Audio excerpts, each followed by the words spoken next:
Estamos en vivo a partir de ya.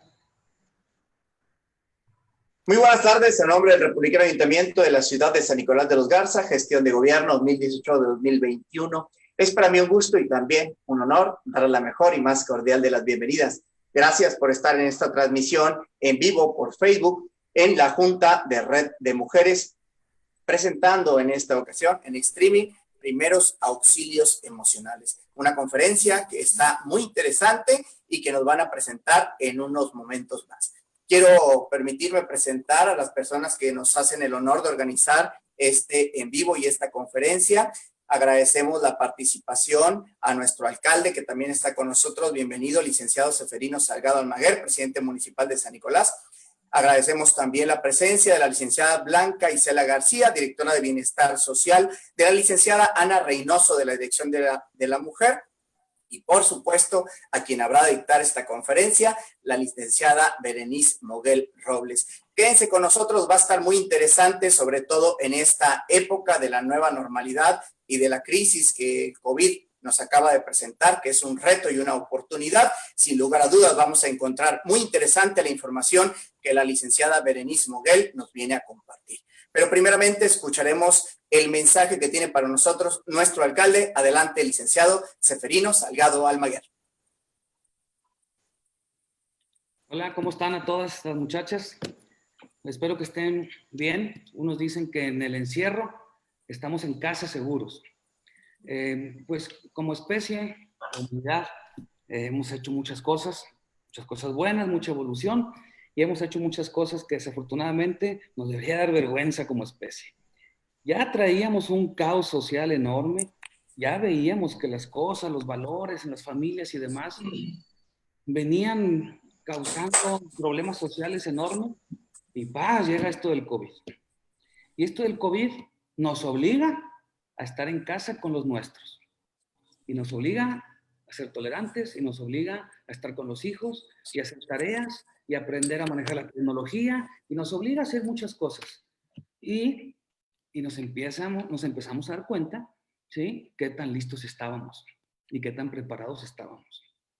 Y seguramente en nuestras casas ahora hemos aprendido lo que es la tolerancia, lo que es apoyar a otro, lo que es sentarse y estar con nuestros hijos, como dicen algunas señoras, las más nuevas sobre todo, aguantando a los chamacones, ¿sí?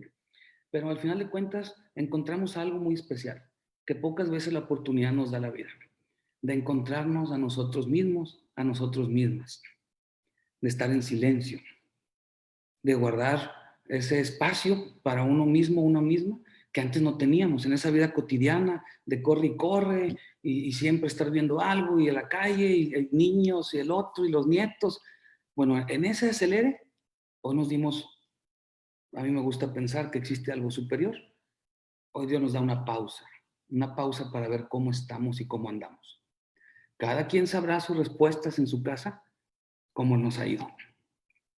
Pero al final de cuentas nos dio esa pausa que no teníamos y esa oportunidad obligada a estar juntos en casa. Si después de que comenzó esta gran tarea de estar en casa, o de la sana distancia, como le llaman, empezamos a batallar con la tolerancia, discusiones y demás, pues demos gracias a Dios que esa oportunidad de darnos cuenta ahorita en este tiempo cómo andábamos, la tenemos. ¿Por qué? Porque seguramente vamos a empezar a salir, no como antes, ya jamás no va a existir otra nueva realidad.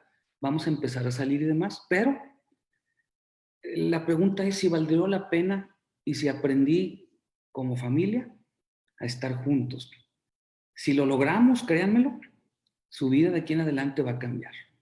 Increíblemente ahora escucho a niños que dicen, ya quiero regresar a la escuela. Escuchar a un niño que quiera y que extrañe la escuela, créanmelo, no es nada sencillo. Escucho ya personas que dicen, oye, ya quiero regresar al trabajo.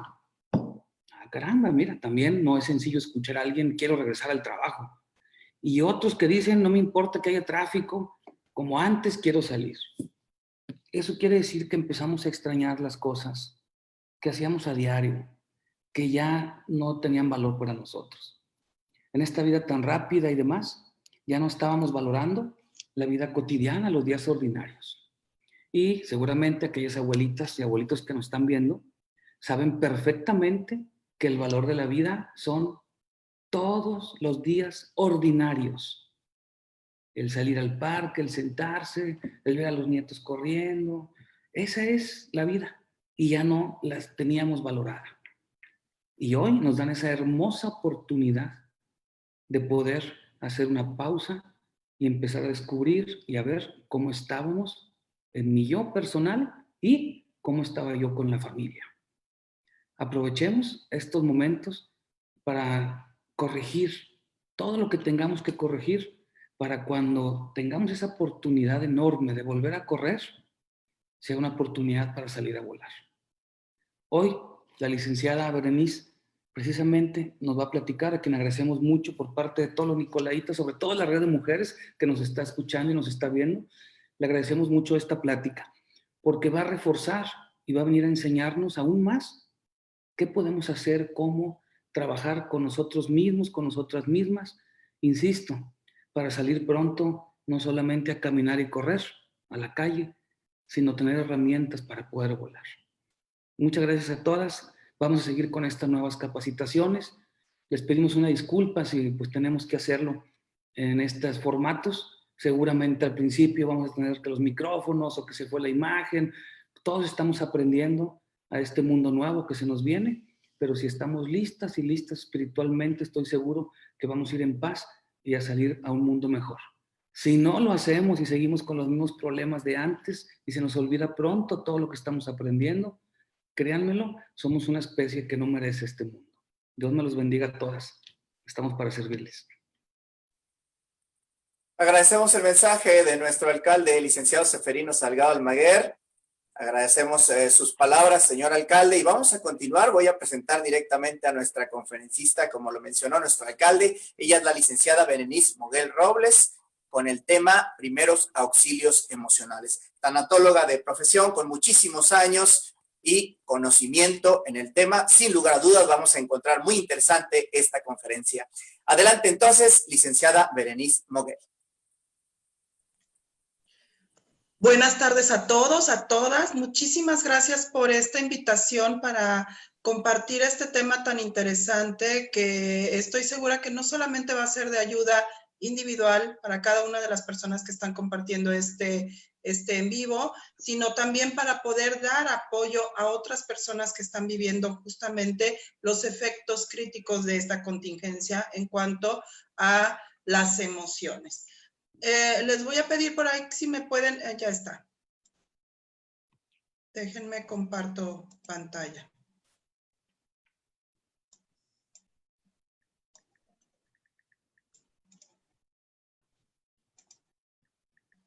Ahí está mi pantalla. Bueno, esto es mi información. Mi nombre es Berenice Moguel Robles. Soy fundadora y directora del Instituto Integral de Tanatología. Ya me presentaron psicóloga, psicoterapeuta, actualmente estudiando el doctorado en tanatología y bueno, tengo ya 18 años incursionando en esta área que es la tanatología, pero fíjense, principalmente en esta área o especializada en esta área que es el manejo, el reconocimiento de lo que son las emociones. Y eso es algo muy importante porque justamente cuando nosotros estamos viviendo una situación crítica, nos enfrentamos a el don de las emociones que todos poseemos y que cuando nos enfrentamos justamente a nuestras emociones podemos reconocer otra parte de nuestro ser y que nos va o nos puede ayudar a enfrentar o a adquirir también herramientas o habilidades cuando no habíamos enfrentado una situación crítica, ¿no? Las situaciones críticas para eso nos ayudan, para reconocer esas emociones y qué nos falta para poder vivir estas situaciones de una mejor manera. El tema se llama Primeros Auxilios Emocionales y primero hay que entender para qué son los primeros auxilios emocionales. Es muy importante que nosotros sepamos que en el transcurso de nuestras vidas vamos a enfrentar de una o de otra manera una situación crítica.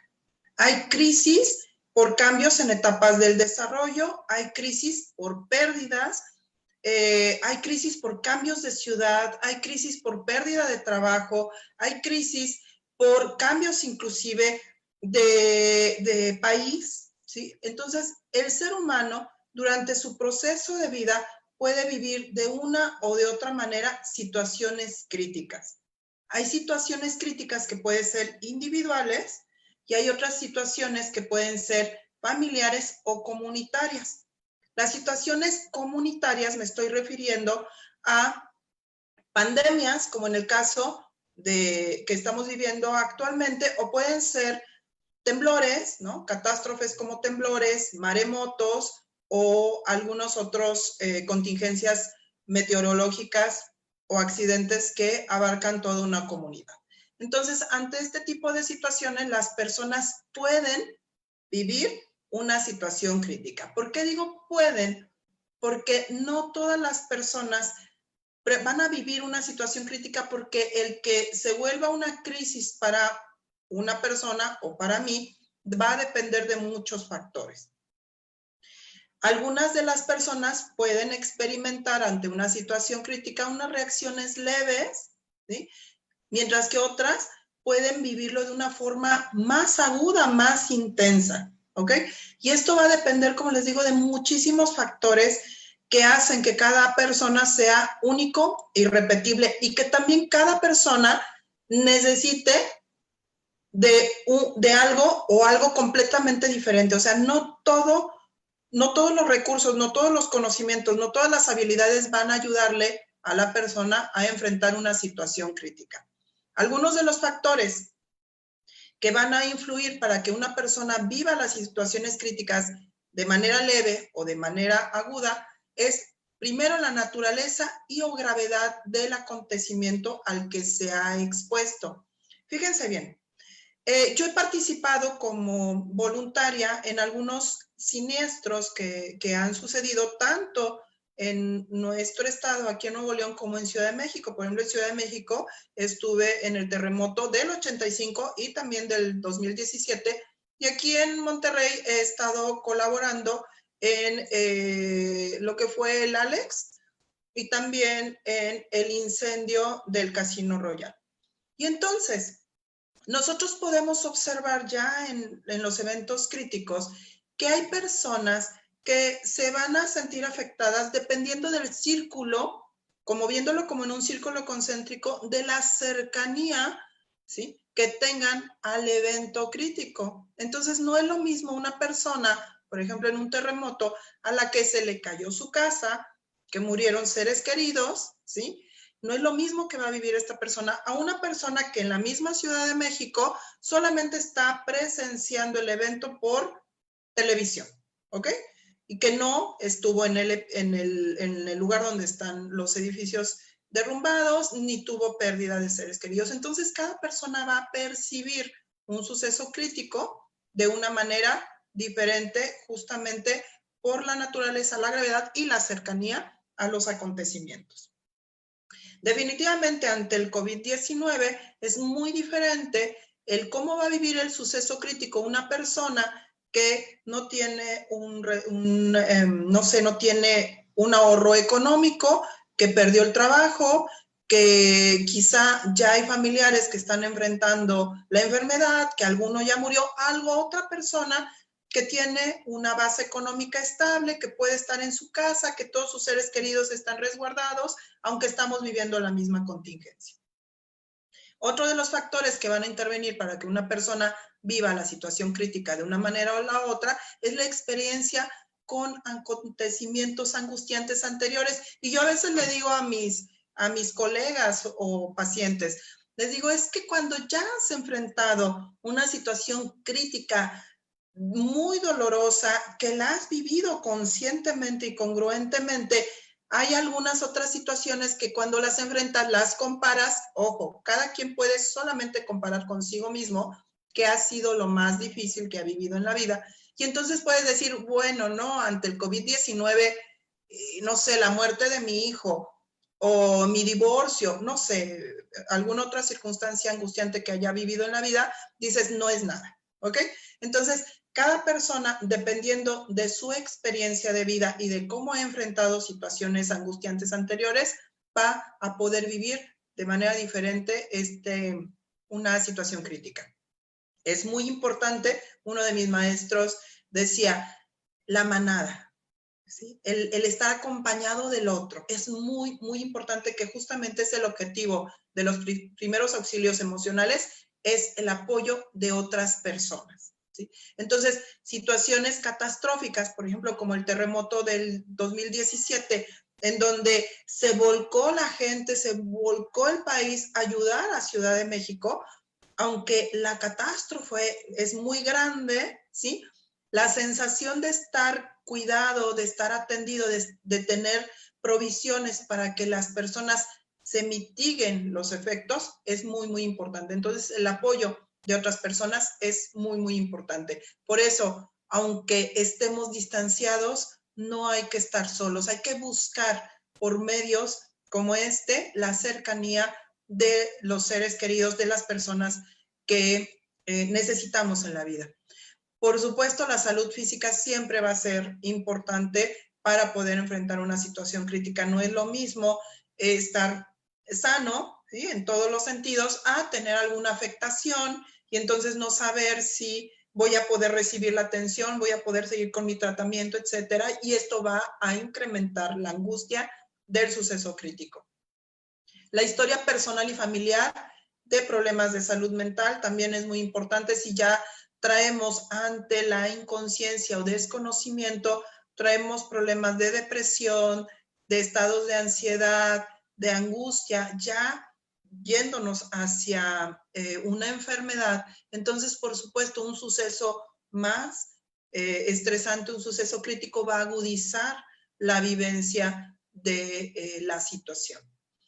La cultura es muy, muy importante, las tradiciones y, por último, la edad. La edad de cada persona también es un factor importante para que cada quien lo viva de una o de otra manera.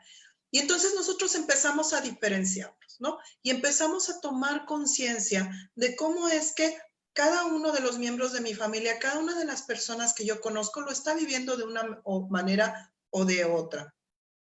También se van a presentar diferentes factores como parte de la personalidad de cada quien, si son personas muy racionales, si son personas muy susceptibles, ¿no?, a escuchar y creer todo lo que nos dicen. Todos esos son factores que van a hacer que cada uno lo viva de una diferente manera, pero nos va a ayudar a reconocernos, a individualizarnos y saber qué es lo que me puede ayudar a mí, ¿sí?, y qué es lo que le puede ayudar al otro. Nos dice Erik Erikson que la crisis, fíjense qué interesante, las crisis tienen dos posibles soluciones. La crisis puede ser peligro, como tiene también este simbolismo chino, que puede ser peligro o puede ser oportunidad. ¿Por qué? Porque una crisis, cuando se presenta, nos dice Susan Tesenga, son los gritos del universo que te dicen cambia. ¿Cuántos no ante esta situación crítica empezamos, por ejemplo, a tener problemas con el esposo, a tener problemas con los hijos? Por ejemplo, empiezas a darte cuenta que tus emociones están, ni siquiera las puedes reconocer, que estás reaccionando a todo o que definitivamente no pasa nada. Entonces, es una oportunidad porque nosotros al estar enfrentando la crisis nos vamos a poder reconocer frente a la crisis. Y si tenemos la oportunidad y si tenemos la conciencia suficiente, vamos a poder dirigirnos a aquellos lugares o abrir nuestro radio de percepción para ver qué necesitamos para poder vivir esta situación de una mejor manera, ¿sí? Cuando nosotros integramos conocimientos a nuestra vida, entonces nosotros no vamos a salir igual de la crisis porque vamos a salir más robustecidos, ¿no? Vamos a salir con más conocimientos, vamos a salir mejores de la situación crítica. Voy a poder decir, bueno, a ver, con mi esposo estoy teniendo una mala comunicación, pues entonces me voy a acercar a él y le voy a explicar las cosas de una manera diferente, ¿sí? Entonces voy a adquirir conocimientos y habilidades para poder enfrentar de una manera diferente la crisis y eso me va a ayudar a tener un crecimiento en mi desarrollo humano, en mi desarrollo interior, ¿sí? Entonces, la crisis va a ser una oportunidad. Es un peligro porque el ser humano puede decir no.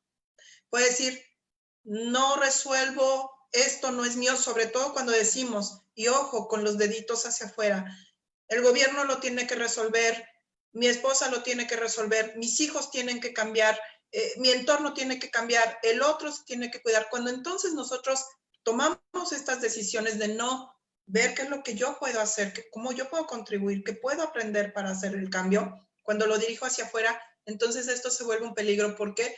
Porque la crisis no va a servir para nada para que yo cambie. Voy a seguir acusando hacia allá afuera y entonces esto puede ser un peligro. También peligro porque dentro de esa inconsciencia, por así decirlo, de ese no querer aprender, a veces las personas deciden tomar decisiones que pueden ir incluso contra su propia vida. Entonces, la crisis tiene siempre estas dos acepciones, como oportunidad o como peligro. De nosotros depende hacia dónde nos vamos a dirigir.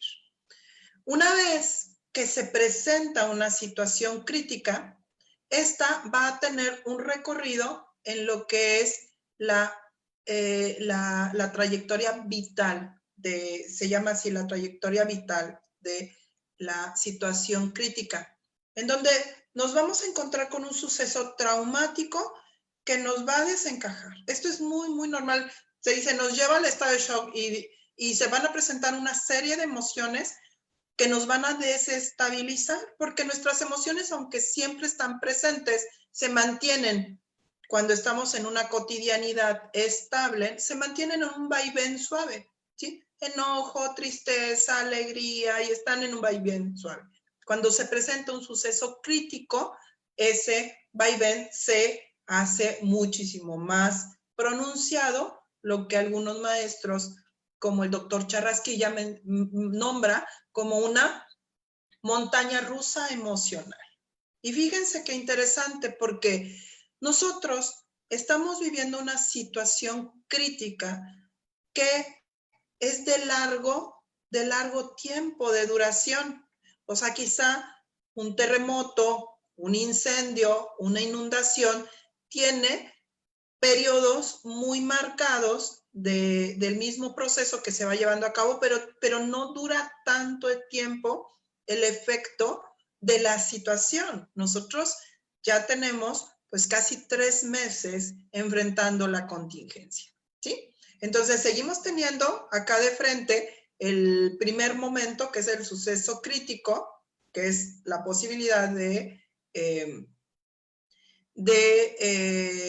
contagiarnos, ¿no? Y contagiar a nuestros seres queridos, ¿ah? Pero junto con esta posibilidad se están presentando ya todos los demás etapas de esta trayectoria de la situación crítica. Entonces, se presenta de un primer momento la situación crítica, hay una pérdida de daños, se presentan, por supuesto, estas emociones, que las emociones no son buenas ni malas, las emociones son agradables o desagradables.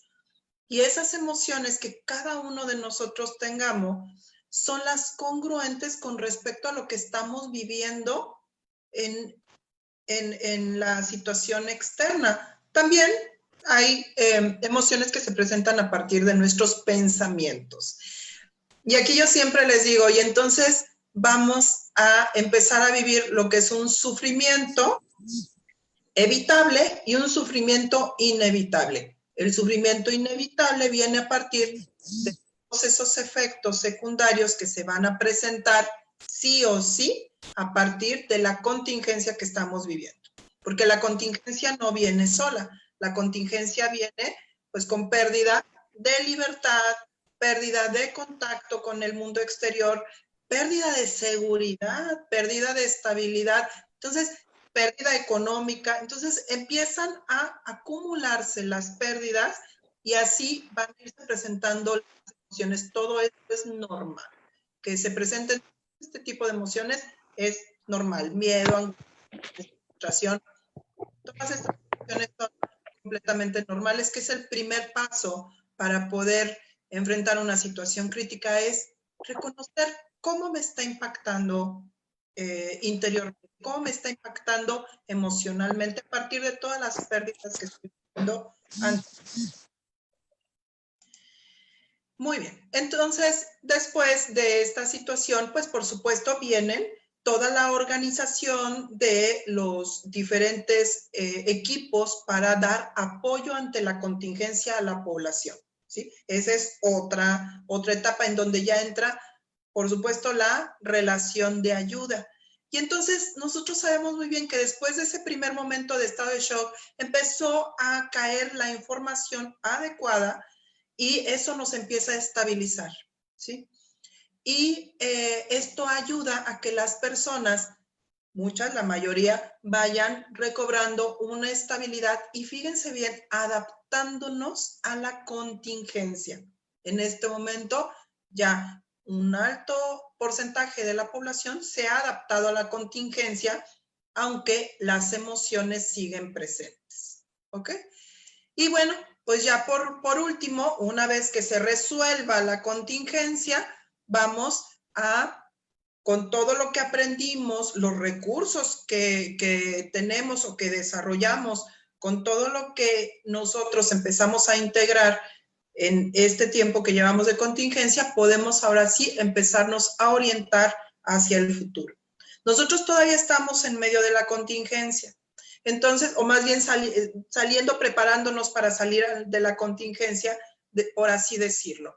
Pero sabemos que en esta nueva realidad, como se menciona tanto, necesitamos justamente todo lo aprendido, sumarlo, todo lo aprendido, ahora adaptarlo a esta nueva realidad, esta nueva reintegración a nuestra vida cotidiana para que la crisis se pueda resolver, ¿no? Para que podamos resolver la crisis. Si nosotros no nos orientamos al futuro integrando todo lo que aprendimos acá en la situación crítica, entonces el reintegro, la orientación al futuro no va a ser efectiva, ¿ok? Entonces, esto es con respecto a la trayectoria vital de la crisis. Muy bien.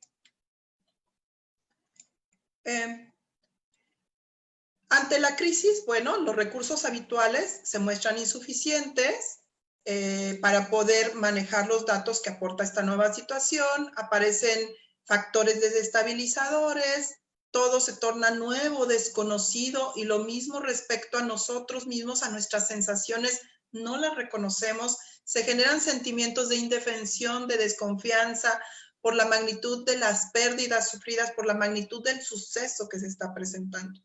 Yo pongo lo que son las matruscas para representar esta diapositiva porque es justamente una representación de ese proceso que nosotros vamos a tener interno para poder adaptarnos a la nueva situación.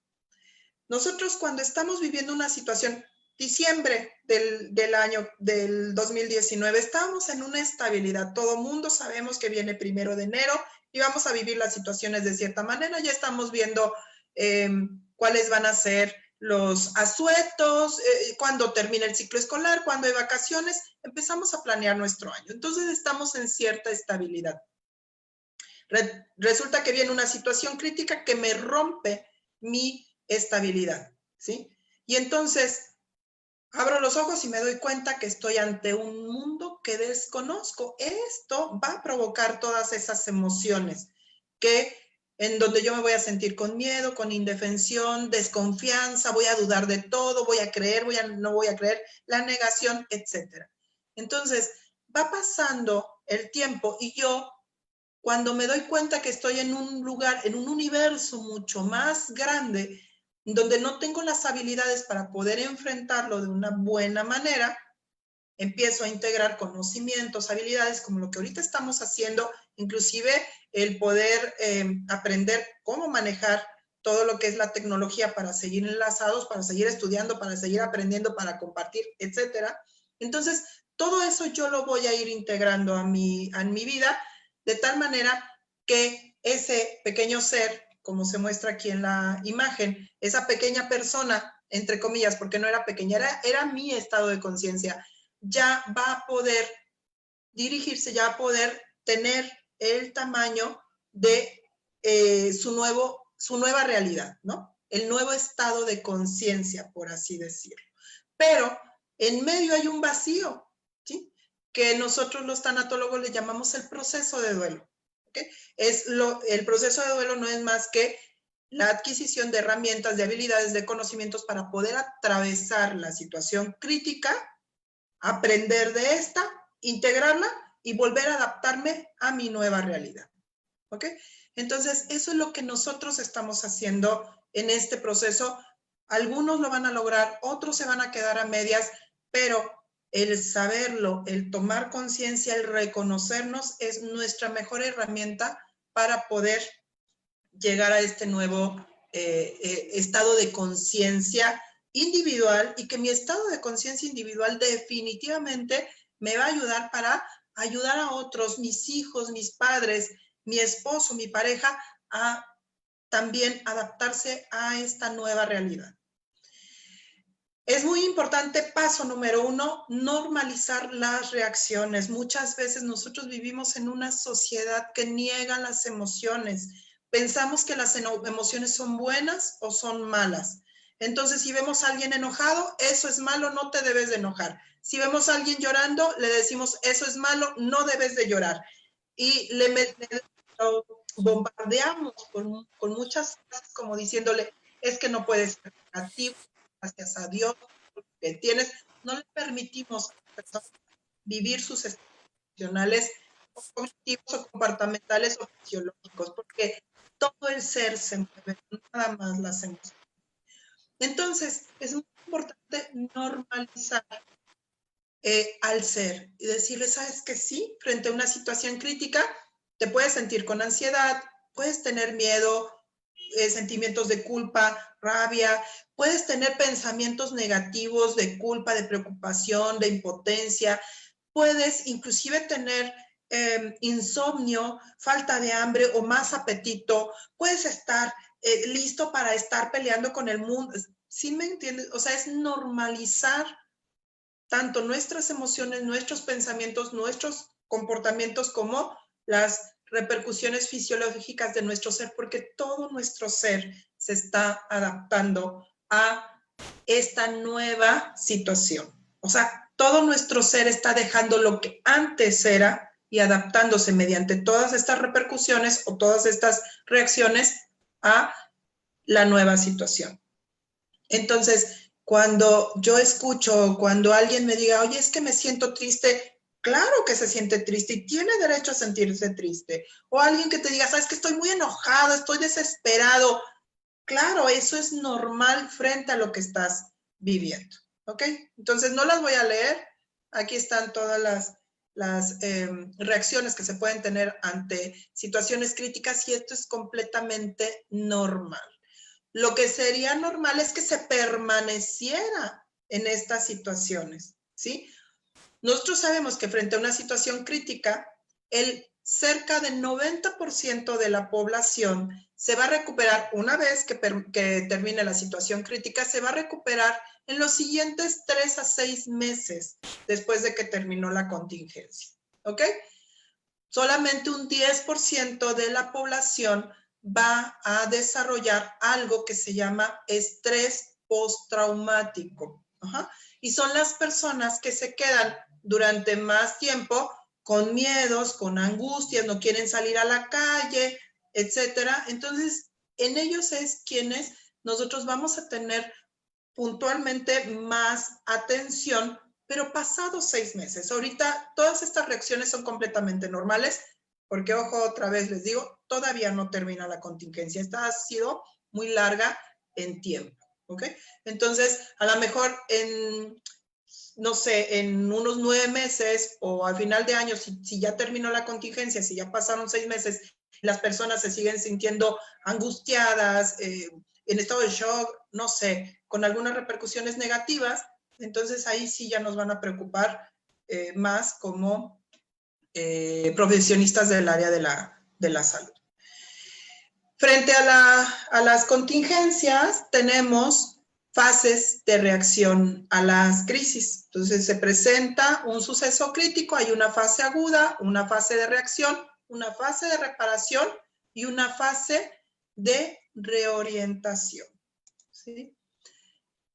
En la primera fase va a ser los primeros momentos cuando se presenta la situación crítica. Si se presenta la crítica, va a haber estados emocionales intensos, ¿sí?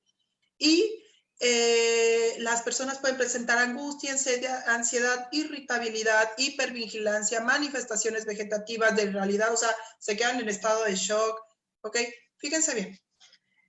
Ante un evento como un terremoto, un maremoto, estos que son como de poco tiempo, suceden y terminan en poco tiempo, bueno, esta es una fase primaria que quizá va a abarcar las primeras 72 horas después de la situación crítica. En el caso en el que estamos viviendo, estas respuestas quizá no se dieron tan agudas, ¿sí?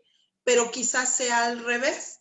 Al principio las personas se están adaptando a la situación, salimos en 15 días, salimos en 20 días, bueno, no se presentan tan fuertes, quizá en estos momentos, o ya hace un par de semanas o un mes, ya se están presentando de manera más crítica. O sea, es al revés, ¿no? En vez de presentarse durante las primeras 72 horas, por lo largo de la contingencia, quizá ya se estén presentando en este momento personas cada vez más ansiosas, cada vez más con más angustia, cada vez más irritables, con más depresiones, con más insomnio. O sea, ahorita están incrementando la vivencia emocional por la agudización de las pérdidas, pero también por la inestabilidad que representa justamente tanto tiempo de contingencia. Es muy importante que las personas que estén al lado, o si tú mismo estás sintiendo este nivel de emociones, o busques ayuda o recurras a tus seres queridos con quien puedas desahogar estas emociones, con quien puedas hablar de ellas, ¿sí? O buscar ayuda. Hay muchos servicios de apoyo que se están dando en la actualidad de manera gratuita para todas las personas que ya están en este momento de angustia, de ansiedad, de irritabilidad, etcétera. ¿Sí? Muy bien. Después sigue la fase de reacción en un suceso crítico, que es justamente la entrada de los diferentes equipos de rescate o de ayuda, médicos, y la parte psicológica regularmente entra siempre después de las 72 horas de haber sucedido el suceso crítico, y somos quienes más nos quedamos en el apoyo a quienes están viviendo la contingencia. ¿Ok? Después viene la fase de reparación, que es cuando ya todos los organismos, tanto gubernamentales como estatales, como de la sociedad, como individuales o familiares, empiezan a normalizar la situación, y entonces las personas empiezan a volver a cimentar lo que es la seguridad. Sigue habiendo emociones, pero las personas empiezan a equilibrarse un poquito más, justamente por el apoyo que encuentran a su alrededor de parte de todas las instancias. Y después tenemos la fase de reorientación, que justamente se va a presentar después de haber terminado la contingencia en 6 meses o más, y en donde ya se asimila la situación y se va integrando la situación vivida. Es muy interesante porque muchas personas, no todas, pero muchas personas empiezan a tener empiezan a recapacitar. Y fíjense qué interesante. Hay una escritora que se llama Sobonfu Somé. Y Sobonfu Somé viene de una tribu africana, y ella tiene muchos años que salió de su tribu porque parte de su misión de vida era ir a decirle al mundo que todos somos seres comunitarios, no somos seres individuales, sino comunitarios. Entonces salió acá al occidente justamente a comunidades o a ciudades en donde somos individualistas, a tratar de explicarnos por qué somos seres comunitarios. Yo les digo que el COVID-19 lo hizo en solamente 6 meses hasta ahora, ¿no? Nos hizo ver que somos seres comunitarios, porque lo que yo haga va a repercutir a otras personas, ¿sí? En este caso, infectando otras personas. Entonces, de una persona que que desarrolló este virus, pues ahora cuántos millones de personas no lo hemos, o no lo estamos viviendo de una manera o de otra, o no se han contagiado a partir de solamente una persona que desarrolló este virus, ¿no? Entonces somos seres comunitarios. Hay personas que empiezan a tomar conciencia acerca de la importancia del cuidado del medio ambiente, del reciclado, etcétera, y todos esos son conocimientos que van a ahora cimentar nuestra nueva realidad. Para unas personas es de una manera, para otras personas es de otra manera. No todos hacen el mismo proceso.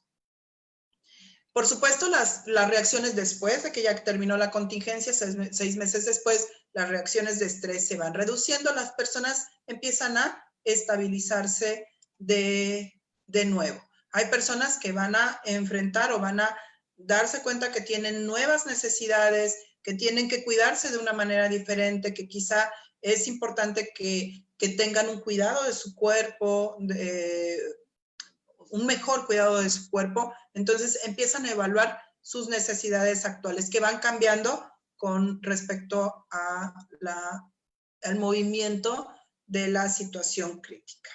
¿Ok? Muy bien. Los primeros auxilios emocionales, ¿sí? En cuestiones teóricas se llaman primeros auxilios psicológicos, así los vamos a encontrar en las bibliografías. Y los primeros auxilios psicológicos abarcan todo, incluyendo los emocionales. Es lo mismo, así lo vamos a encontrar de manera teórica. Entonces, se llaman primeros auxilios psicológicos, PAP por sus siglas. Los primeros auxilios psicológicos, fíjense la importancia.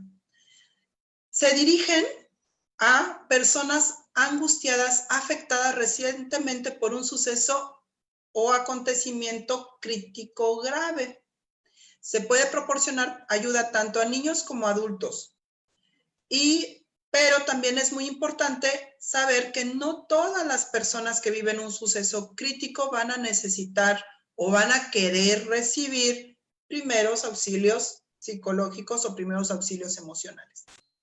Pero fíjense, les voy a decir la importancia, esto para mí es apasionante, la importancia de los primeros auxilios emocionales o psicológicos también junto con los primeros auxilios médicos. Resulta que simplemente la cercanía de una persona, cuando yo estoy viviendo una situación crítica, el que vayan y me digan, necesitas algo, ¿sí? Te puedo ofrecer un vaso con agua. Yo te cuido a tus niños. El simple hecho de saber que alguien estuvo allí para mí va a minimizar el efecto emocional a larga data para mi persona, ¿sí?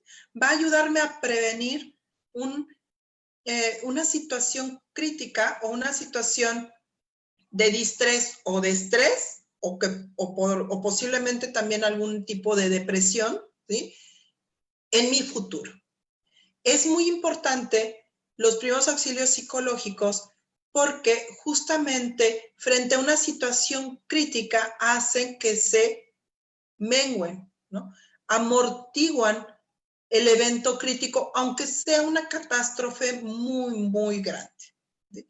A diferencia de, por ejemplo, comunidades o ciudades en donde, por ejemplo, vemos que las están atacando, las están bombardeando y nadie se sabe mundialmente que hay estos sucesos y nadie interviene. Entonces, a estas personas, a estas comunidades, aparte de que están viviendo el suceso crítico, están teniendo un doble abandono, por así decirlo, ¿no? La vivencia del suceso crítico y aparte nadie viene a ayudar. Es lo mismo que pasa con un niño maltratado. Si papá lo maltrata o un adulto lo maltrata y otro adulto no lo defiende, vive el doble maltrato. Entonces, con una persona cuando está viviendo un suceso crítico, es muy importante el sentirse acompañado pese a que la situación pudiera ser muy, muy grave.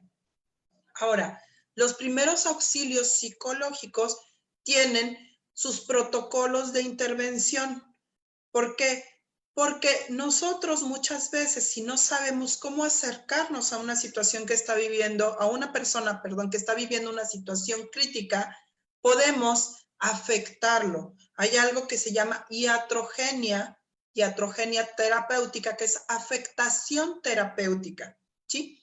Entonces, que nosotros a veces con toda nuestra buena voluntad y nuestras ganas de sacar adelante a las personas, o de ayudarlas o de apoyarlas, las lastimamos. Entonces, toda persona que quiera apoyar a otra persona emocionalmente frente a un suceso crítico necesita saber sobre primeros auxilios psicológicos, ¿sí? Los primeros auxilios psicológicos los puede dar cualquier persona, una ama de casa, un sacerdote, el médico, el enfermero, el psicólogo, el trabajador, la persona que está allí y que va a ayudar, un voluntario, los puede dar, porque los primeros auxilios psicológicos no son terapia, ¿ok? Entonces, los puede dar cualquier persona solamente sabiendo los lineamientos, lo que sí podemos hacer y lo que no podemos hacer. Y yo aquí también les voy a compartir un protocolo de intervención para primeros auxilios psicológicos. Ayudan a que la persona se sienta segura, se sienta conectado con otros, se pueda sentir en calma,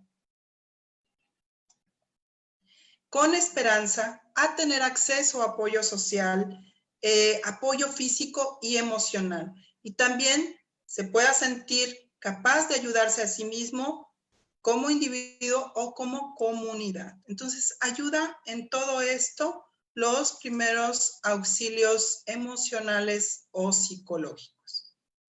El objetivo de los primeros auxilios psicológicos es brindar ayuda y apoyo práctica de manera no invasiva. ¿Esto qué quiere decir? Que nosotros, frente a una persona que esté viviendo un suceso crítico, nunca debemos de obligarlo o de estar allí aunque la persona no quiera. O sea, debemos de saber quiénes sí quieren en ese momento recibir un apoyo, ¿sí? Y quiénes no lo quieren recibir. Esto ante eventos en donde estamos presenciales. Hay personas que llaman directamente a las líneas de apoyo y te dicen, yo quiero recibir ayuda. Entonces, ahí ya sabemos que la persona quiere un apoyo, lo está buscando.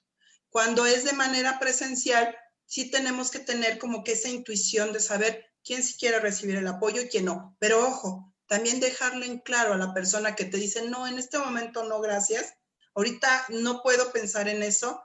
Decirle, aquí voy a estar para cuando lo necesites. O sea, que lo puedes recibir en cualquier otro momento. Es bien importante, fíjense, yo siempre les digo a mis alumnos que ninguna persona puede hablar o puede expresar sus necesidades emocionales o psicológicas si no tiene sus necesidades básicas cubiertas. Entonces, si es una persona que está herida, si es una persona que tiene sed, que tiene hambre, ¿sí?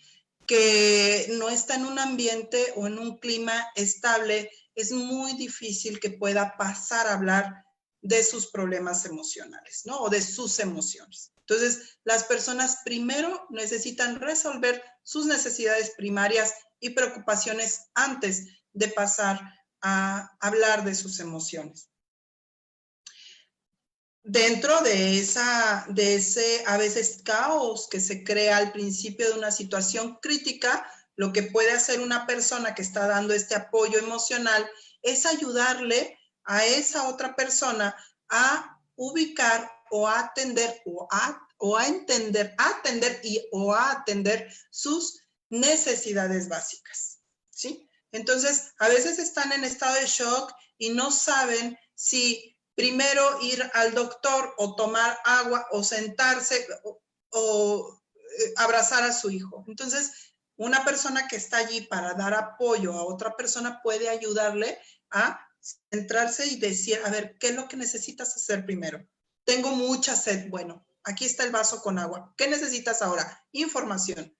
Ir con tus hijos, ¿sí? Entonces, hablarle a un familiar. Entonces, los primeros auxilios emocionales no solamente sentarte a hablar con la persona de sus emociones, de su tristeza, de su angustia o de cómo vivió el evento, sino también ver más allá y centrarse en el ambiente para poder ayudar en esas necesidades básicas. Es escuchar a las personas, pero no presionarlas para que hablen. Y aquí entra algo que se llama la escucha activa. Fíjense, uno de los grandes problemas de la comunicación, es una frase anónima, dice, uno de los grandes problemas de la comunicación es que nosotros no escuchamos para comprender, sino escuchamos para responder. Y esto, cuando nosotros damos primeros auxilios emocionales, tenemos que hacerlo, tenemos que escuchar para comprender, ¿sí? ¿Por qué? Porque cuando nosotros escuchamos para responder, muchas veces negamos las necesidades del otro y le damos lo que nosotros creemos que necesita el otro. Por ejemplo, una persona me dice, es que me siento muy angustiado, ¿sí? Y en vez de preguntarle, bueno, ¿qué es lo que te angustia? ¿Por qué te sientes así? ¿Qué necesitas? ¿En qué te puedo ayudar? Y dejar que hable, le decimos, no te debes de angustiar, es que no debes de ser así, mira que estás bien, tienes todo, vete con...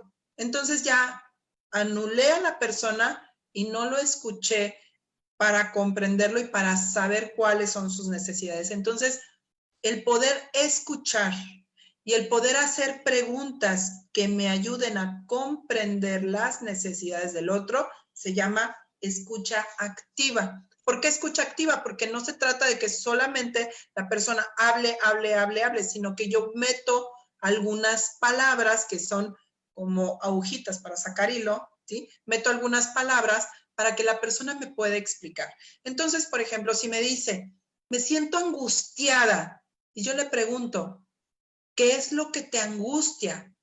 Y entonces la persona puede ir formando, puede ir aterrizando sus ideas para que entonces al final del diálogo yo le pueda decir, mira, si a ti lo que te angustia, digo porque ya lo menciona la persona, si lo que te angustia es cómo están tus hijos, quién va a alimentar a tus animales, no sé, qué va a pasar con tu casa. Entonces, mira, podemos hacer esto, podemos recurrir a este centro, podemos hablarles por teléfono. Entonces, ya podemos ayudarles a resolver su situación, pero antes necesito escucharlos, no negarlos, no hacer que nieguen sus emociones porque nosotros queremos darles respuestas instantáneas basadas en nuestras necesidades.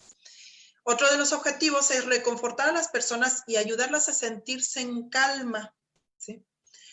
Y entonces, para este tipo de situaciones, cuando tenemos una persona que está en caos, a veces ayuda que nosotros le pidamos que abra su percepción al medio y que empiece a conectar sus sentidos. Entonces yo a veces les digo a las personas, dime qué ves, dime 5 cosas que veas, la lámpara, el adorno, 4 mariposas, 2 lápices, ¿sí? Ahora, ¿qué oyes? ¿Qué oyes? Pon atención con tus oídos, centra tu atención en tus oídos y dime 5 cosas que escuches o 4 cosas que escuches.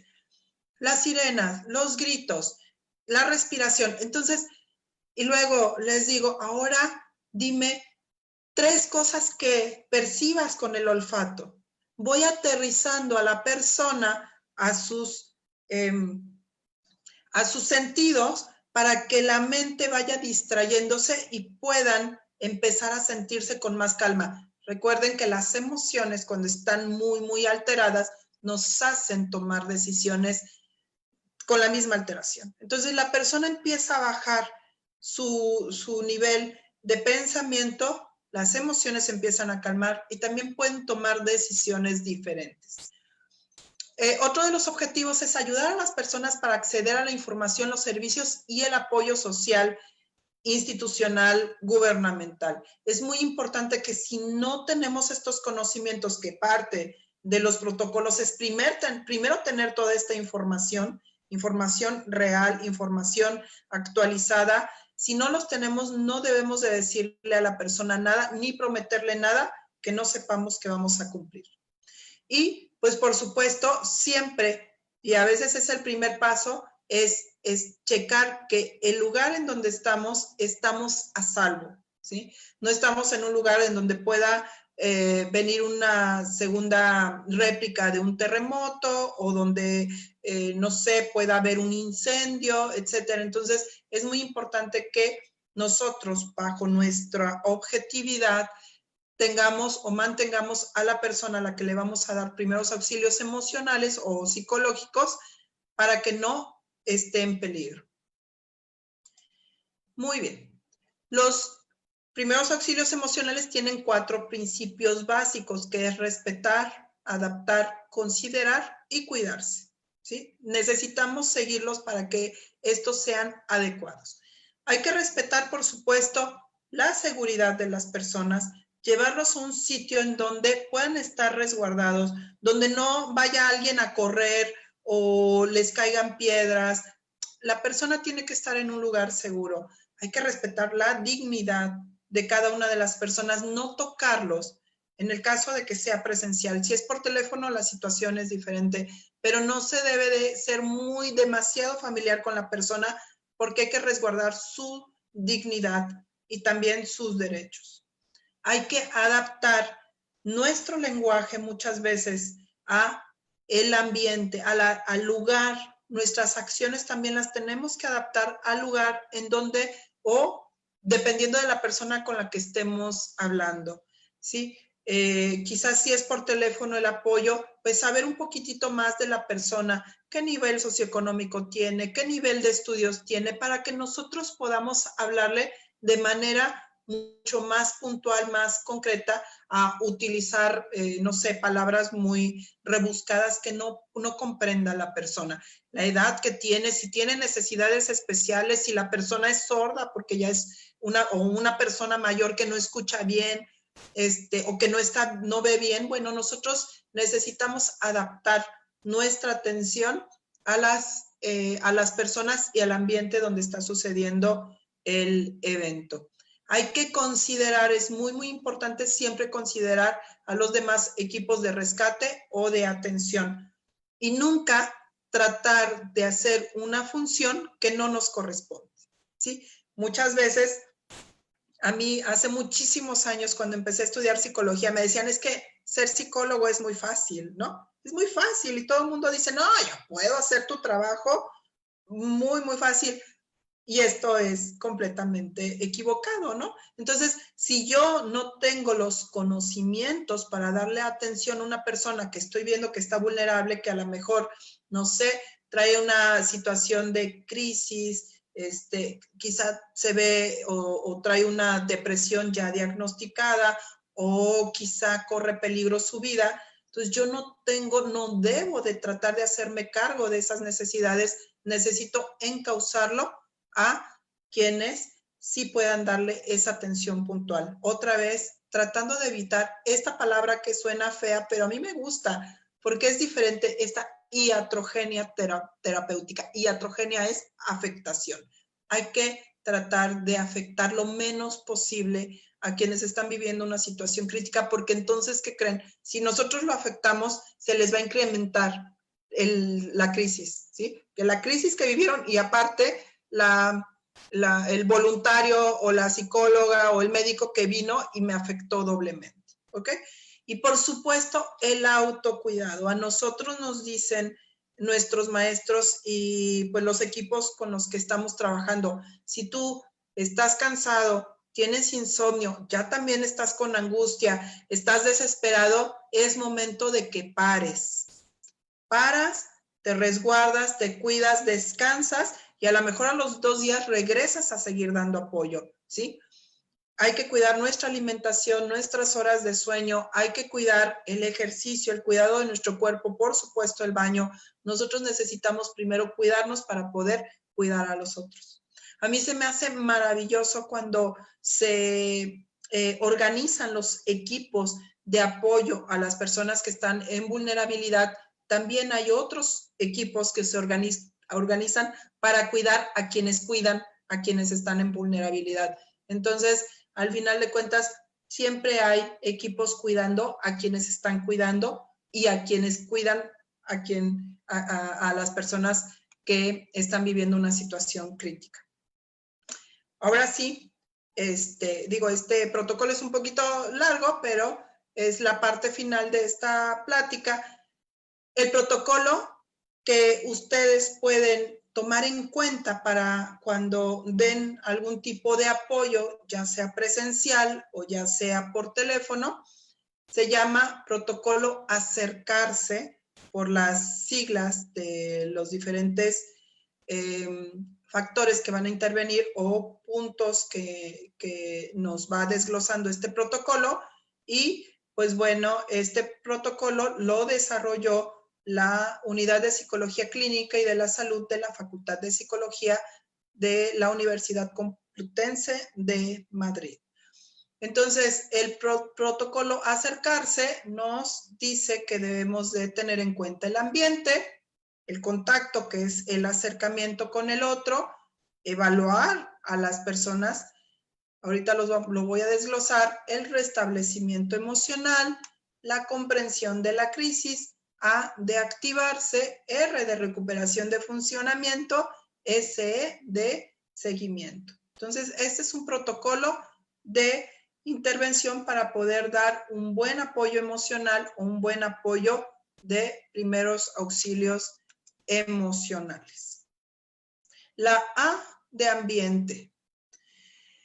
Es muy importante que ante una situación crítica, se los mencioné hace un momento, debemos de tener la información adecuada.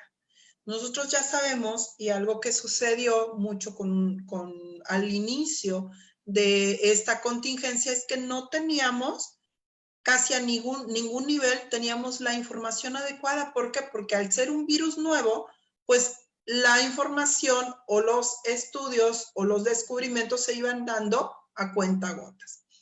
Y fue el que le llevaba toda su publicidad a Adolfo Hitler, Goebbels, me parece, decía que una mentira dicha 100 veces se convierte en verdad, ¿sí? Pero hay que tener mucho cuidado. Resulta que cuando nosotros estamos replicando información que no es la correcta, no es la adecuada, justamente la mayoría de las personas al verla replicada tantas veces van a creer que esto es real. Nosotros, quienes damos apoyos emocionales, no replicamos información que no está comprobada o que no fue dada oficialmente. Y hay que tener mucho cuidado porque cualquier información que yo dé puede tener una repercusión emocional en la persona a la que yo me estoy dirigiendo. Y otra vez, si de por sí ya vienen con miedo, ya vienen con inseguridad y yo aparte les digo, les invento cualquier cosa o les digo algo que estoy replicando de otros medios que no son oficiales, voy a incrementar esa inseguridad, ese miedo, esa ansiedad. Entonces, tenemos que tener mucho cuidado. Entonces, el primer paso es, tenemos que tener la información adecuada sobre lo que se está viviendo y no replicar absolutamente nada que no esté comprobado o que no esté oficializado por pues, los expertos, por así decirlo. Frente a una situación crítica, es necesario poder visualizar el entorno, poder ver, cuando estamos acompañando a una persona por teléfono, poder determinar sus necesidades inmediatas, ¿sí? A lo mejor me habla una persona que su necesidad inmediata es encontrar un servicio funerario para su ser querido que acaba de fallecer y que no sabe qué hacer ante esa situación, ¿sí? Entonces, no voy a ponerme a preguntar, bueno, pero ¿cómo te sientes? Y platícame el hecho. No, su necesidad inmediata es resolver esta situación. Y si yo puedo, o sé el camino, o tengo la información de quién le puede ayudar, entonces esa va a ser el apoyo que yo le debo de dar emocionalmente. De ahí yo ya empiezo a darle una forma en la que él pueda resolver o ella pueda resolver la situación crítica.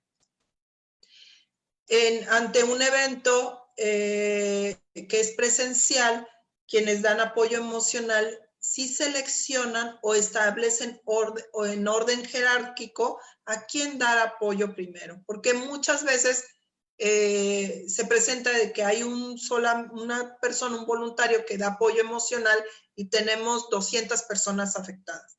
Entonces, hay algunas de esas personas que, como lo dije al principio, van a necesitar el apoyo emocional y otras personas no.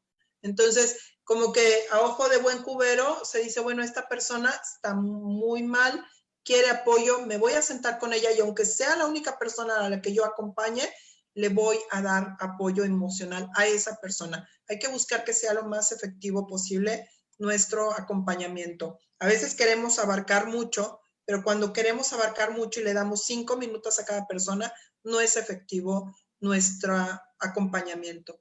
En el apoyo emocional, cuando la persona se anima a hablar de sus emociones, se anima a empezar a compartir su vivencia del evento, necesito tener disponibilidad y escucharlo el tiempo que dure su expresión emocional. Si yo le digo, híjole, ¿sabes qué? Yo ya me voy, entonces también voy a afectarlo. ¿Por qué? Porque aparte de que está viviendo la situación crítica, se animó a expresar su vivencia, yo pues me estoy alejando, no, es como un no quiero escucharte. Entonces tenemos que tener mucha disponibilidad para las personas a las que estemos acompañando o que vayamos a acompañar. Incluye todo esto a la familia, ¿ok?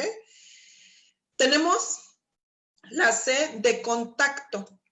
Es muy importante cuando yo me acerco a una persona o cuando hablo con una persona, cuidar mucho mis expresiones no verbales. Entonces, si me está platicando algo y yo le hago cosas como, ¡ah!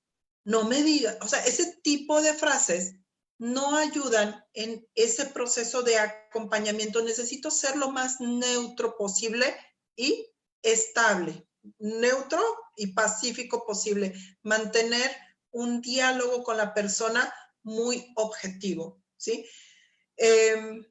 Es importante transmitir cercanía, pero no tocar. Cuando es presencial, no tocar a la persona si no me lo pide ella. Si la persona me estira la mano, entonces yo le tomo la mano, ¿sí? Bueno, en estos casos no vamos a tomar mano, ¿verdad? Por la sana distancia.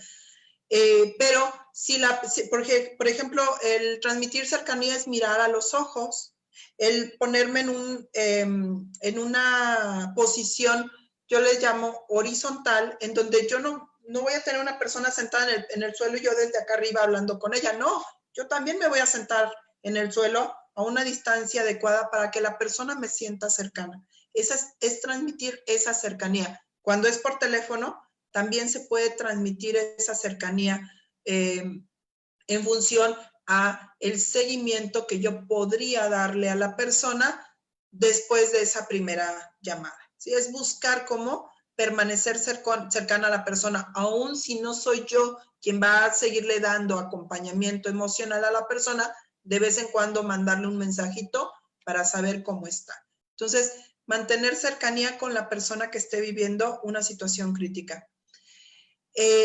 Hacer el contacto y establecer una relación, respeto a la persona y su situación actual sin emitir juicios. Es muy, muy importante que ante lo que me platique la persona, yo no debo de emitir juicios acerca de si fue correcto o no fue correcto lo que hizo o lo que piensa o lo que no piensa. Tengo que tener un respeto absoluto a la persona. Algunas de las preguntas que nosotros podemos hacer con aquella persona que acepte el apoyo emocional no siempre deben de estar relacionadas o no siempre necesitan estar relacionadas con los hechos ocurridos, ¿sí? A veces, cuando la persona empieza a hablar sobre el tema, entonces sí, yo puedo meter preguntas como, ¿y tú dónde estabas? ¿Qué estabas haciendo en ese momento? Les digo, las preguntas estas que son de meter aguja para sacar hilo, ¿no? O sea, es empezar a profundizar en eso que me está diciendo la persona para obtener más información o que pueda expresar todo de cómo vivió esta situación. Es muy importante que no solamente se centre en lo emocional, ¿sí? Sino que también se permita a la persona empezar a hablarlo desde la construcción de los hechos para que puedan ir ordenando, asimilando y aceptando lo ocurrido, ¿sí? Si yo solamente me dedico a lo emocional, entonces la persona no va a poder hacer este otro proceso de estabilización racional, ¿ok? Que esto puede llevar no solamente una llamada por teléfono, sino que a lo mejor lleva varias llamadas o varias pláticas con la persona si es de manera presencial. Evaluación. En la evaluación se hace un examen antes, que quizá no lo hagan ustedes si no son los profesionistas o a quienes les llegan las llamadas, para saber el estado de la persona, si están en espacio, persona, contexto. ¿Esto qué quiere decir? Que saben que están aquí el 2 de junio, ¿sí? Que estoy en Monterrey, estoy en mi consultorio, son las 6:15 de la tarde, ¿verdad? Que ya tengo que terminar. O sea, eso es estar en persona, tiempo, espacio y contexto, ¿sí? A veces hay personas que tienen, que no sé dónde estoy, es que, ¿qué pasó? Entonces, todo eso nosotros lo tenemos que tener, ir percibiendo a la persona para saber si nosotros somos los adecuados para darles el apoyo o no. Hay que identificar el problema, hay que también, de repente se van a presentar los estilos de afrontamiento de las personas y no hay que quitárselos. Si la persona dice, no pasa nada, todo está bien, ahí la dejo, aunque yo vea que haya una gran afectación. Y la identificación de recursos personales y apoyo social. Me voy a ir un poquito más rápido con con el protocolo, porque hay que dar paso a las preguntas y respuestas. Después viene el restablecimiento emocional. Ahora sí, hay que facilitar la comunicación emocional. Para eso, primero yo necesito saber sobre mis emociones, para permitir al otro también expresar las suyas. Si no, voy a estar truncando la expresión emocional porque creo que no es adecuada. Es normal sentirse así, así como también yo me puedo sentir emocionalmente afectado. Facilitar la expresión emocional y escuchar. Tolerar lágrimas, tolerar mocos, tolerar enojos, tolerar gritos, porque eso es la manera en la que esa persona está procesando esa situación crítica que está viviendo. Muy bien. La comprensión de la crisis. Ahora sí, a veces las personas necesitan saber qué pasó, qué está pasando, y aquí yo necesito tener el conocimiento adecuado para poder expresarle a la persona qué es lo que está sucediendo, cómo sucedió y qué necesita hacer para llevarla de una mejor manera o para enfrentarla de una mejor manera. Activar es ayudarle a la persona a tomar acción, ¿sí? Entonces, nosotros regularmente no debemos de decirle a la persona lo que tiene que hacer, sino dentro de todo lo que ella tiene es decirle, bueno, ¿y qué crees que necesites para resolver esta situación? Si, por ejemplo, no sé, ante un terremoto se cayó mi casa, ¿qué hago? No le voy a decir, ¿sabes qué? Vente a mi casa. No, es ¿qué crees que podamos hacer? ¿Qué familiares tienes cercanos? ¿Quiénes te pueden dar una ayuda? Ah, bueno, tengo a mi hermana, ok, ¿qué quieres hacer? No, pues yo puedo llamar por teléfono, es orientarlos a la acción, que la persona se pueda hacer cargo de sus necesidades, hacer un plan de acción, ¿por qué no? Y si el seguimiento, si se le da seguimiento a la persona, que es lo adecuado, seguirle dando seguimiento, es saber si la persona ha podido cumplir con ese plan de acción. Después viene la recuperación del funcionamiento, que este momento es para que, o tiene el objetivo de que la persona afectada recupere su actividad. Planeación de tareas, promover el funcionamiento independiente. O sea, el objetivo es que la persona otra vez vuelva a estabilizarse y pueda irse hacia hacia la recuperación, hacia la nueva realidad, como lo estamos mencionando o lo están mencionando frecuentemente nuestras autoridades. Por último, el seguimiento. Además de la intervención inmediata, es importante, podría ser adecuado, que la persona, quienes estamos dando primeros auxilios emocionales, de vez en cuando le hablemos, le mandemos mensaje a esta persona diciéndole cómo estás, cómo te sientes, qué necesitas ¿Quieres hablar de cómo estás viviendo esto? ¿Estás bien? Etcétera. O sea, hacernos presentes. Entonces, si se dan cuenta, los primeros auxilios emocionales o los primeros auxilios psicológicos son primero una gran oportunidad para conocernos, ¿sí? Y después una gran oportunidad para enlazarnos con los otros, para poder crear esa comunidad de ayuda y, como les dije al principio, minimizar los efectos de las situaciones críticas. No quiere decir que no nos va a doler, no quiere decir que no nos conflictúa, no quiere decir que no nos angustia, pero ante eso que no podemos controlar, que es, y en el que vamos a vivir un sufrimiento inevitable, lo que sí podemos evitar es el que la persona se sienta sola, el que no haya quien le tienda la mano, el que no haya quien lo escuche. Por último, ¿qué hacer? Encontrar un lugar tranquilo para hablar, respetar la privacidad y confidencialidad de la historia que la persona platique, situarse cerca de la persona, hacerle entender, hacerle ver que se le está escuchando, tener paciencia y mantener la calma, ofrecer información, ser honesto acerca de lo que se sabe y lo que no se sabe, dar la información adecuada, hacerle saber que comprende cómo se siente y que lamenta sus pérdidas, hágale saber que reconoce sus fortalezas, bien importante, con qué cuentas, con qué has contado en las situaciones críticas anteriores, en fortalezas internas para enfrentar esto, y eso enaltecerlo, que todos tenemos fortalezas internas, no tenerle miedo al silencio. A veces toca solamente sentarte, acompañar a la persona y dejarlo que llore, dejar que esté en silencio y tú acompañar solamente a la persona. ¿Qué no hacer? Presionar a la persona para que cuente su historia, interrumpirla, juzgar a la persona, tocar a las personas, decirle cosas como no deberías de sentirte así, tendrías que estar agradecido, o sea, minimizar su dolor, inventar cosas, utilizar expresiones muy técnicas, contar la historia de esta persona a otra persona, contar nuestra propia historia en ese proceso de apoyo, decir, no, lo tuyo no es nada, lo mío, ¿no? Hacer falsas promesas, que no permitirle que actúe de manera independiente, quitarle sus fortalezas y hablar de otras personas o instituciones o el gobierno de manera negativa. Esto no ayuda. O sea, decir, no, si es que, ¿cómo es posible? No, no ayuda, ¿no?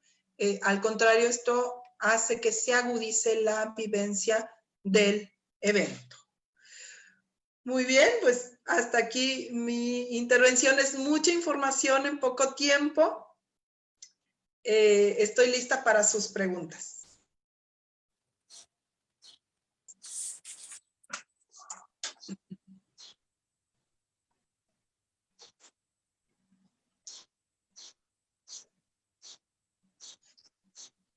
¿Lista? ¿Hay preguntas?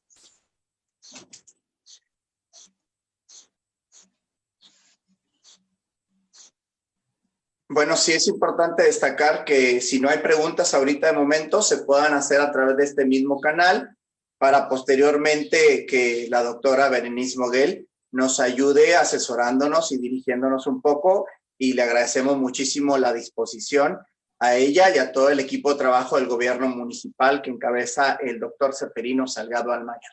Gracias por su tiempo, por sus conocimientos. A la máster en tanatología, duelo y sentido de la vida, licenciada Berenice Moguel Robles. Nos ha sido muy ilustrativo lo que nos acaba de mencionar. Sin duda alguna son herramientas que nos van a servir en este tipo de procesos y en estos casos que estamos viviendo. Quiero presentarles también y cederle el uso de la palabra a nuestra directora general de Bienestar Social, Blanquita García, para que despida este evento. Adelante. Muchas gracias, Paco. Muy buenas tardes. Encantados de la vida, hemos aprendido muchas cosas en esta excelente conferencia. Licenciada Berenice, gracias verdaderamente, y me queda mucho el concepto de que somos seres comunitarios, efectivamente.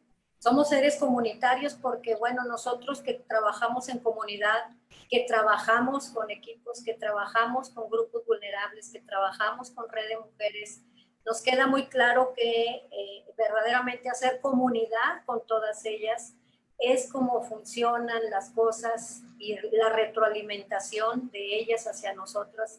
Así es que me parece verdaderamente muy interesante, muy rica verdaderamente la conferencia. Ahí como quiera me permití hacer unas anotaciones que nos las quedamos de tarea, licenciada. A todas las que se conectaron en la red de mujeres, bueno, esta es una modalidad que gracias al gobierno de San Nicolás estamos utilizando esta herramienta nueva, esta tecnología nueva. Entonces, bueno, es nuestro primer programa que tenemos así y bueno, vamos a ir pues sumándole más actividad dentro de poco. Y agradecida totalmente, licenciada Berenice, con esta increíble conferencia y invitar a toda la red de mujeres a que se vayan sumando poco a poco. Vamos a tener la programación del mes con varias actividades, talleres y programas. Posteriormente vamos a tener una donde estamos pidiendo una fotografía de ellas para, ¿por qué no? El alcalde nos va a apoyar ahí con un mensaje muy bonito. Y pues gracias, Paco, verdaderamente siempre estás presente en todos nuestros eventos, no podía faltar uno en esta modalidad, así que gracias por siempre decirnos que sí. Anita, ¿qué te puedo decir, Anita? Sí, verdaderamente haces bastante trabajo, mucho esfuerzo, siempre sumando y sumando y sumando a ti, a todo tu equipo, Anita. Licenciada, muchas gracias por estar, espero que no sea la única vez que podamos estar ahí contigo y nos vemos muy pronto. Bendiciones a todas y gracias también al alcalde.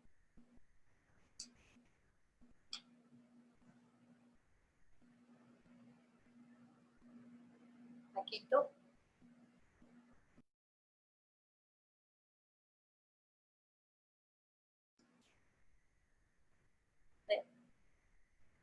Licenciada. ¿Yo? ¿O Ana? ¿Yo? Yo. No, bueno, yo profundamente agradecida por la invitación que me hizo Blanca, Ana, por supuesto, al doctor Seferino Salgado, para compartir justamente con esta red de mujeres esta información. Hay mucho que aprender, hay mucho que compartir. Por suerte, en esta contingencia también nos hemos encontrado, digo, yo también me he encontrado muchas personas que quieren compartir sus conocimientos. Entonces, creo que es justamente el momento de enriquecernos y de ayudarnos como comunidad a salir adelante en estos eventos. Estamos para apoyarnos, para ahora sí que echarnos el codo, el hombro unos a los otros, así como nosotros apoyar a otras personas. Hay personas que nos están apoyando a nosotros para juntos salir de esta contingencia y crear esta nueva realidad. Esta nueva realidad no tiene por qué ser algo que nos lleve al miedo porque estamos enfrentando el desconocimiento. No, que esta nueva realidad sea justamente esto, ¿no? El saber que podemos vivir como una comunidad, como comunidades sanas, que podemos construir una nueva realidad a partir justamente de reconocernos en nuestra profundidad humana, ¿no? En toda nuestra bondad, en todo nuestro don de servicio, de acompañamiento, bueno, en todo lo que somos individualmente, ahora compartirlo con la comunidad. Muchísimas gracias y ya me callo porque yo me puedo seguir aquí hablando con ustedes. Muchas gracias, buenas tardes y estoy a sus órdenes para cualquier situación o necesidad que futura que tengan. Gracias. Gracias a todos. Gracias.